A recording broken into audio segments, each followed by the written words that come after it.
ಮಹಾಭಾರತ ಅಂದ್ರೆ ಅದೊಂದು ಕೇವಲ ಮಹಾಕಾವ್ಯ ಅಲ್ಲ. ಅದು ತ್ಯಾಗ, ಧರ್ಮ ಮತ್ತು ಕರ್ತವ್ಯದ ಹಾದಿಯಲ್ಲಿ ಮಾಡಿದ ಒಂದು ಸುದೀರ್ಘ ಪಯಣದ ಕಥೆ. ಈ ಕಥೆಯ ಭವಿಷ್ಯವನ್ನು ಬರೆದಿದ್ದು ಸಣ್ಣಪುಟ್ಟ ನಿರ್ಧಾರಗಳಲ್ಲ, ಬದಲಿಗೆ ಇಡೀ ಇತಿಹಾಸದ ದಿಕ್ಕನ್ನೇ ಬದಲಿಸಿದಂತಹ ಮಹಾನ್ ಪ್ರತಿಜ್ಞೆಗಳು. ಬನ್ನಿ, ಅಂತಹ ಒಂದು ಅದ್ಭುತ ಪ್ರತಿಜ್ಞೆಯ ಕಥೆಯನ್ನು ಇಂದು ಕೇಳೋಣ. ಒಮ್ಮೆ ಯೋಚನೆ ಮಾಡಿ, ತಂದೆಯ ಸಂತೋಷಕ್ಕಾಗಿ ಒಬ್ಬ ಮಗ ಎಲ್ಲಿಯವರೆಗೆ ಹೋಗ್ಬೋದು? ಬಹುಶಃ ಈ ಪ್ರಶ್ನೆಯೇ ಇವತ್ತಿನ ನಮ್ಮ ಕಥೆಯ ಆತ್ಮ. ಪಿತೃಭಕ್ತಿಯ ಶಿಖರವನ್ನೇರಿ ತಂದೆಯ ಒಂದು ಕ್ಷಣದ ನಗುವಿಗಾಗಿ ತನ್ನ ಇಡೀ ಜೀವನವನ್ನೇ ಮುಡಿಪಾಗಿಟ್ಟ ಒಬ್ಬ ಮಹಾನ್ ಪುತ್ರನ ಕಥೆಯಿದು. ನಮ್ಮ ಕಥೆಯ ನಾಯಕನನ್ನ ಪರಿಚಯ ಮಾಡಿಕೊಳ್ಳೋಣ. ಇವನೇ ದೇವವ್ರತ, ಮಹಾರಾಜ ಶಂತನು ಮತ್ತು ಸ್ವತಃ ಗಂಗಾಮಾತೆಯ ಪುತ್ರ. ಹಸ್ತಿನಾಪುರದ ಭವಿಷ್ಯದ ಬಗ್ಗೆ ಯಾರಿಗೂ ಎಳ್ಳಷ್ಟು ಅನುಮಾನವಿರಲಿಲ್ಲ. ಯಾಕಂದ್ರೆ ಆ ವಿಶಾಲ ಸಾಮ್ರಾಜ್ಯದ ಏಕೈಕ ನಿರ್ವಿವಾದದ ಉತ್ತರಾಧಿಕಾರಿಯಂದ್ರೆ ಅದು ದೇವವ್ರತನೇ. ಅವನ ಬಗ್ಗೆ ಹೇಳಬೇಕು ಅಂದ್ರೆ, ದೇವವ್ರತ ಕೇವಲ ಹೆಸರಿಗೆ ರಾಜಕುಮಾರನಾಗಿರ್ಲಿಲ್ಲ. ಅವನ ಧೈರ್ಯಕ್ಕೆ ಸರಿಸಾಟಿಯೇ ಇರಲಿಲ್ಲ. ಅವನ ಜ್ಞಾನ ಸಾಗರದಂತಿತ್ತು ಮತ್ತು ಪರಶುರಾಮರಂತಹ ಗುರುಗಳಿಂದ ಪಡೆದ ದಿವ್ಯಾಸ್ತ್ರಗಳ ಮೇಲೆ ಸಂಪೂರ್ಣ ಹಿಡಿತ ಸಾಧಿಸಿದ್ದ. ಇವನೇ ನಮ್ಮ ಮುಂದಿನ ಮಹಾರಾಜ ಅಂತ ಪ್ರತಿಯೊಬ್ಬ ಪ್ರಜೆಯೂ ಮನಃಪೂರ್ವಕವಾಗಿ ಒಪ್ಪುಕೊಂಡಿದ್ರು. ಆದ್ರೆ ಎಲ್ಲವೂ ಸರಿಯಾಗಿದ್ರೂ ಕಥೆಲಿ ಒಂದು ತಿರುವು ಬರ್ತದೆ. ಗಂಗಾದೇವಿ ತನ್ನ ಲೋಕಕ್ಕೆ ಹಿಂತಿರುಗಿದ ನಂತರ ರಾಜ ಶಂತನು ವಿವರಿಸಲಾಗದಂತಹ ಒಂದು ಏಕಾಂತದಲ್ಲಿ ಮುಳುಗಿಹೋಗಿದ್ದ.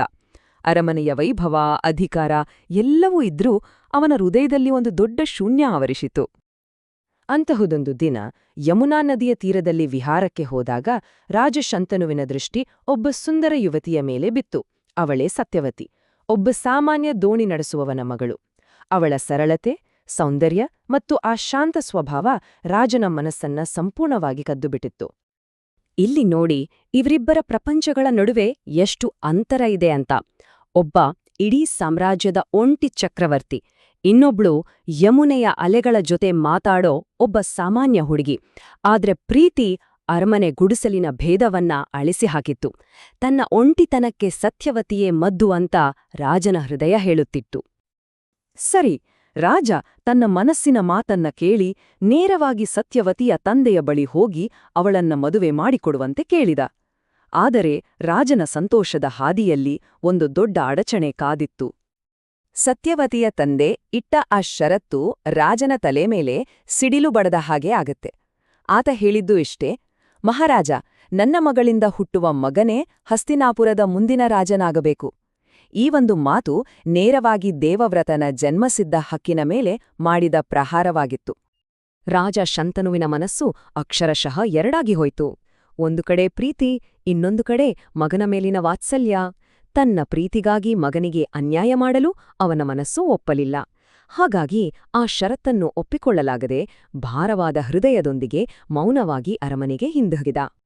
ಯಾವಾಗ್ಲೂ ಉತ್ಸಾಹದಿಂದಿರುತ್ತಿದ್ದ ತನ್ನ ತಂದೆಯ ಈ ವಿಚಿತ್ರ ಮೌನ ಮತ್ತು ದುಃಖವನ್ನು ನೋಡಿ ದೇವವ್ರತನಿಗೆ ಸಹಿಸೋಕೆ ಆಗ್ಲಿಲ್ಲ. ಯಾಕೆ ನನ್ನ ತಂದೆ ಹೀಗಾಗಿದ್ದಾರೆ? ಏನಿದರ ಹಿಂದಿನ ಕಾರಣ? ಇದನ್ನ ಪತ್ತೆ ಮಾಡ್ಲೇಬೇಕು ಅಂತ ದೇವವ್ರತ ಹೊರಡುತ್ತಾನೆ. ಇಲ್ಲಿಂದ ಮುಂದೆ ನಡೆಯುವುದೇ ಕಥೆಯ ಅತ್ಯಂತ ಮಹತ್ವದ ಮತ್ತು ಭಾವನಾತ್ಮಕ ಘಟ್ಟ. ಸತ್ಯವೇನೆಂದು ತಿಳಿದುಕೊಂಡ ದೇವವ್ರತ ತಾನೇ ನೇರವಾಗಿ ಸತ್ಯವತಿಯ ತಂದೆಯ ಮುಂದೆ ಹೋಗಿ ನಿಂತ. ಇಡೀ ಕುರುವಂಶದ ಮತ್ತು ಇತಿಹಾಸದ ದಿಕ್ಕನ್ನೇ ಬದಲಿಸುವ ಒಂದು ನಿರ್ಧಾರವನ್ನು ತೆಗೆದುಕೊಳ್ಳಲು ಅವನು ಸಿದ್ಧನಾಗಿದ್ದ. ಆ ಕ್ಷಣದಲ್ಲಿ ನೆರೆದಿದ್ದವರ ಎದುರು ದೇವವ್ರತನ ಬಾಯಿಂದ ಬಂದ ಮೊದಲ ಮಾತುಗಳು ಇವು: ನಾನು ದೇವವ್ರತ, ಹಸ್ತಿನಾಪುರದ ಸಿಂಹಾಸನದ ಮೇಲಿನ ನನ್ನ ಎಲ್ಲಾ ಹಕ್ಕುಗಳನ್ನು ಇಂದಿಗೆ ತ್ಯಜಿಸುತ್ತಿದ್ದೇನೆ. ಇದು ಸಾಮಾನ್ಯ ತ್ಯಾಗವಾಗಿರ್ಲಿಲ್ಲ. ಒಂದು ಇಡೀ ಸಾಮ್ರಾಜ್ಯದ ಒಡೆತನವನ್ನೇ ತನ್ನ ತಂದೆಗಾಗಿ ಅವನು ಬಿಟ್ಟುಕೊಡ್ತಿದ್ದ. ಆದರೆ ಅದು ಸಾಕಾಗ್ಲಿಲ್ಲ. ಸತ್ಯವತಿಯ ತಂದೆಯ ಮನಸ್ಸಿನಲ್ಲಿದ್ದ ಅನುಮಾನವನ್ನು ಸಂಪೂರ್ಣವಾಗಿ ಅಳಿಸಿಹಾಕಲು ಅವನು ಮಾಡಿದ ಎರಡನೇ ಪ್ರತಿಜ್ಞೆ ಇದೆಯಲ್ಲ, ಅದು ನಿಜಕ್ಕೂ ಭಯಂಕರವಾಗಿತ್ತು. ನಾನು ಆಜನ್ಮ ಬ್ರಹ್ಮಚಾರಿಯಾಗಿರುತ್ತೇನೆ. ಅಂದರೆ ತಾನು ಎಂದಿಗೂ ವಿವಾಹವಾಗುವುದಿಲ್ಲ. ಹಾಗಾಗಿ ತನ್ನಿಂದ ಹುಟ್ಟುವ ಮಕ್ಕಳು ಸಿಂಹಾಸನಕ್ಕೆ ಸ್ಪರ್ಧಿಸ್ತಾರೆ ಅನ್ನೋ ಪ್ರಶ್ನೆಯೇ ಉದ್ಭವಿಸುವುದಿಲ್ಲ. ಆ ಕ್ಷಣದಲ್ಲಿ ಭೂಮಿ, ಆಕಾಶ, ಪಾತಾಳ ಮೂರು ಲೋಕಗಳು ಒಂದು ಕ್ಷಣ ಸ್ತಬ್ಧವಾದವು. ಇಂತಹ ಅಸಾಧಾರಣ ತ್ಯಾಗವನ್ನ ಕಂಡು ದೇವತೆಗಳು ಆಶ್ಚರ್ಯಚಕಿತರಾಗಿ ಸ್ವರ್ಗದಿಂದ ಹೂಮಳೆಗೆರೆದು ಭೀಷ್ಮ ಭೀಷ್ಮ ಅಂತ ಘೋಷಿಸಿದ್ರು. ಭೀಷ್ಮ ಅಂದ್ರೆ ಭಯಂಕರವಾದ ಪ್ರತಿಜ್ಞೆಯನ್ನ ಮಾಡಿದವನು ಅಂತ.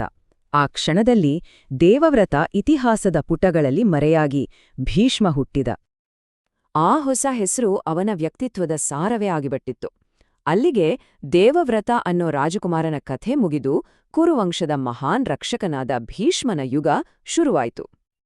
ಈ ಭಯಂಕರ ಪ್ರತಿಜ್ಞೆಯ ನಂತರ ಅಲ್ಲಿನ ವಾತಾವರಣ ಹೇಗಿತ್ತು ಗೊತ್ತಾ? ಅದು ಅತ್ಯಂತ ಭಾವನಾತ್ಮಕವಾದ ಕ್ಷಣ. ತಂದೆಯ ಪ್ರತಿಕ್ರಿಯೆ ಮತ್ತು ದೇವತೆಗರ ಆಶೀರ್ವಾದ ಆ ತ್ಯಾಗದ ಮಹತ್ವವನ್ನು ಇನ್ನಷ್ಟು ಹೆಚ್ಚಿಸಿತು. ರಾಜಶಂತನು ಓಡಿಬಂದು ತನ್ನ ಮಗನನ್ನು ಬಿಗಿಯಾಗಿ ಅಪ್ಪಿಕೊಂಡ. ಅವನ ಕಣ್ಣಲ್ಲಿ ಹರಿಯುತ್ತಿದ್ದುದು ಆನಂದ ಭಾಷ್ಪವೋ ಅಥವಾ ಮಗನ ಭವಿಷ್ಯವನ್ನೇ ಬಲಿಕೊಟ್ಟ ದುಃಖದ ಕಂಬನಿಯೋ ಹೇಳಕ್ಕಾಗ್ತಿರ್ಲಿಲ್ಲ. ಆ ಕಣ್ಣೀರಿನಲ್ಲಿ ಪ್ರೀತಿ, ಹೆಮ್ಮೆ ಮತ್ತು ನೋವು ಎಲ್ಲವೂ ಸೇರಿತ್ತು. ಇಂತಹ ಮಹಾನ್ ತ್ಯಾಗವನ್ನ ದೇವತೆಗಳು ಸುಮ್ನೆ ನೋಡ್ತಾ ಕೂರಿಲ್ಲ.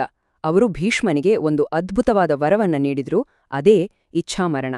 ಅಂದ್ರೆ ಭೀಷ್ಮನು ತಾನೇ ಇಚ್ಛಿಸಿದಾಗ ಮಾತ್ರವೇ ಅವನಿಗೆ ಮರಣ ಬರಬೇಕು. ಈ ವರ ಮುಂದೆ ನಡೆಯಲಿರೋ ಮಹಾಭಾರತ ಯುದ್ಧದಲ್ಲಿ ಅತ್ಯಂತ ನಿರ್ಣಾಯಕ ಪಾತ್ರ ವಹಿಸಿತು. ಸರಿ, ಈ ಪ್ರತಿಜ್ಞೆಯಿಂದ ಶಂತನುವಿಗೆ ಸಂತೋಷ ಸಿಕ್ತು, ಭೀಷ್ಮನಿಗೆ ವರ ಸಿಕ್ತು. ಆದ್ರೆ ಕುರುವಂಶದ ಭವಿಷ್ಯ ಏನಾಯಿತು? ಈ ಒಂದು ನಿಸ್ವಾರ್ಥ ಕೃತ್ಯ ಆ ವಂಶದ ಹಣೆಬರಹವನ್ನೇ ಹೇಗೆ ಶಾಶ್ವತವಾಗಿ ಬದಲಾಯಿಸಿತು ಅಂತ ನೋಡೋಣ.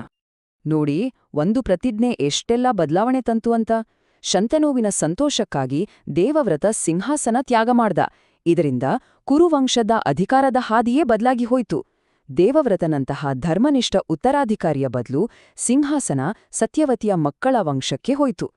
ಹೀಗೆ ಒಂದು ಒಳ್ಳೆಯ ಉದ್ದೇಶಕ್ಕಾಗಿ ಮಾಡಿದ ಕೆಲಸ ಮುಂದೆ ನಡೆಯಲಿರೋ ಮಹಾಯುದ್ಧಕ್ಕೆ ಅಡಿಪಾಯ ಹಾಕ್ಬಿಡ್ತು.